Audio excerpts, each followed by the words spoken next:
আসসালামু আলাইকুম viewers, welcome to সীমাস kitchen. আশা করি সবাই অনেক ভালো আছেন। আজকে আরও একটা ঘরোয়া রেসিপি নিয়ে আপনাদের মাঝে হাজির হলাম। এই রান্নাটা প্রায় সব বাঙালির ঘরেই হয়ে থাকে। খুবই পুরনো একটা রেসিপি, চলুন দেখে নেওয়া যাক। প্রথমে আমি কিছু আলু ও বেগুন ভালোভাবে কেটে নিয়ে সুন্দরভাবে ধুয়ে নিয়েছি। একটা প্যানে সবজিগুলো ঢেলে নিয়েছি।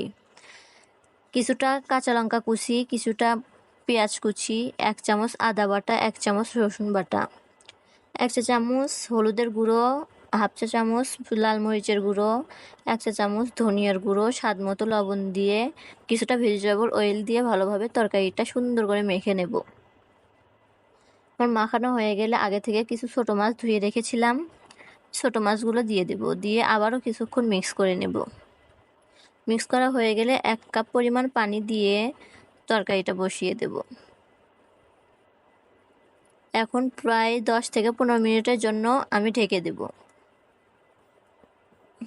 দেখুন আমার তরকারিটা অনেকটা হয়ে এসেছে।